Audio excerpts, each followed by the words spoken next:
Have you ever heard of Antiphospholipid Syndrome, or APS? It's a mouthful, right? Don't worry if you haven't. APS is a mouthful in more ways than one.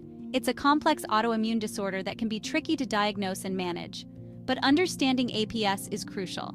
It can significantly impact your health and well-being. In this essay, we'll break down the mysteries surrounding APS.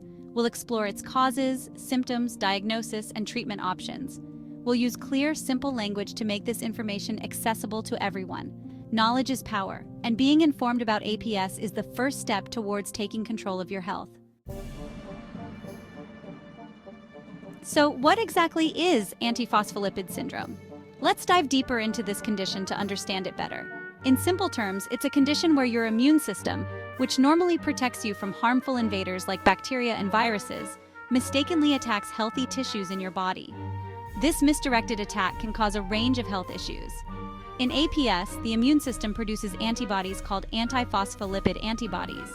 These antibodies are abnormal proteins that target specific molecules in the body. These antibodies target phospholipids, which are essential components of cell membranes and play a vital role in blood clotting. Phospholipids help maintain the integrity and function of cells. When these antibodies bind to phospholipids, they can disrupt the normal clotting process, causing complications. This disruption leads to an increased risk of blood clots forming in arteries and veins, which can be life-threatening if not managed properly. The causes of APS are still not fully understood, and ongoing research aims to uncover more details. Researchers believe that a combination of genetic predisposition and environmental triggers may play a role. Factors such as infections, certain medications, and even hormonal changes could potentially trigger the syndrome in susceptible individuals. APS can manifest in a variety of ways, making it a challenging condition to diagnose. Some people with APS may experience mild or no symptoms, while others may develop serious complications. Common symptoms of APS include blood clots in the legs, deep vein thrombosis or DVT, blood clots in the lungs, pulmonary embolism or PE, recurrent miscarriages or pregnancy complications, stroke, heart attack, skin rashes, particularly a net-like pattern called livido reticularis. It's important to remember that these symptoms can also be caused by other medical conditions. If you experience any of these symptoms, it's essential to consult with your doctor for proper diagnosis and treatment. As we mentioned earlier, one of the hallmarks of APS is an increased risk of blood clots. Blood clots can form in both arteries and veins, and their location can determine the severity of the condition. Deep vein thrombosis, DVT, occurs when a blood clot forms in a deep vein, usually in the legs. Symptoms of DVT can include pain, swelling, warmth, and redness in the affected leg. Pulmonary embolism, PE, happens when a blood clot breaks free from another part of the body, usually the legs, and travels to the lungs. This can be a life-threatening condition. Symptoms of PE include shortness of breath, chest pain, and coughing up blood. Section 5. Pregnancy and APS. Special considerations. APS can have significant implications for women during pregnancy. Antiphospholipid antibodies can interfere with the development of the placenta, increasing the risk of pregnancy complications such as miscarriage, premature birth, preeclampsia, and fetal growth restriction. Women with APS who are pregnant or planning to become pregnant require close monitoring and specialized care to manage these risks.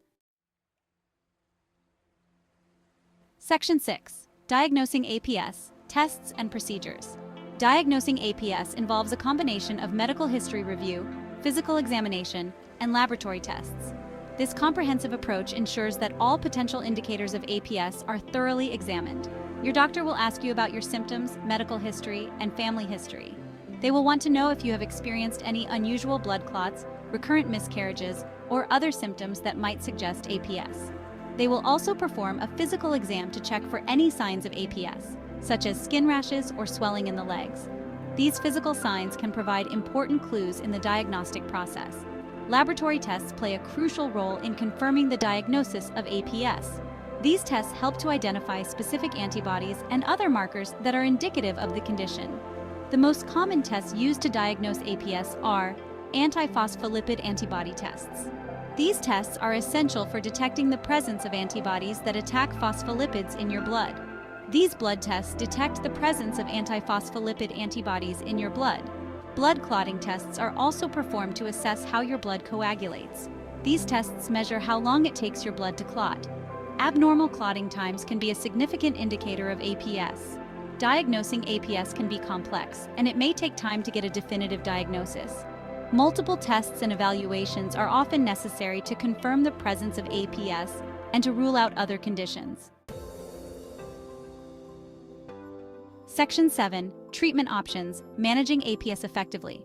The primary goal of APS treatment is to prevent blood clots and manage symptoms.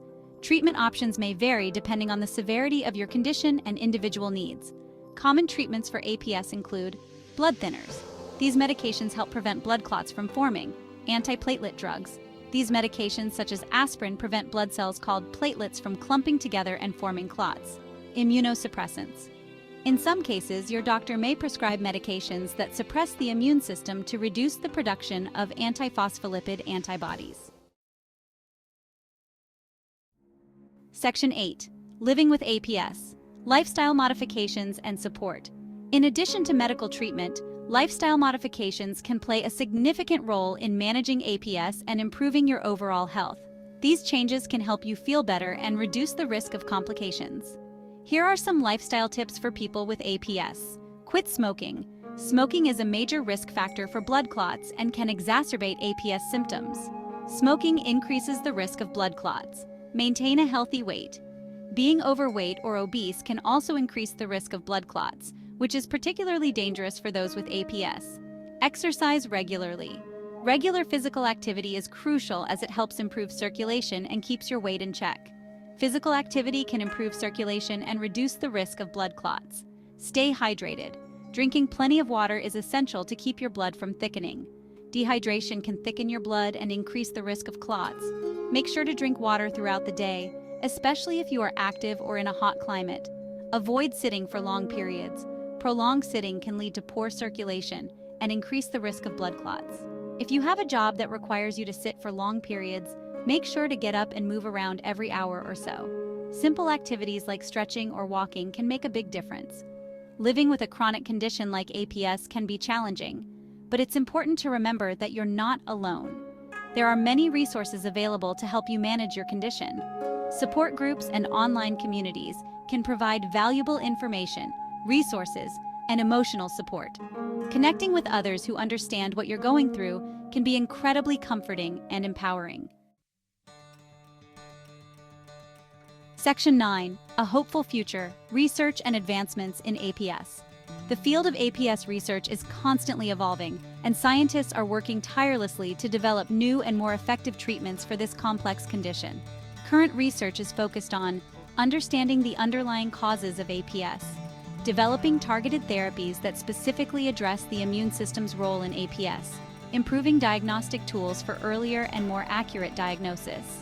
The future of APS treatment is promising, and with continued research and advancements, there is hope for better outcomes and improved quality of life for people living with this condition.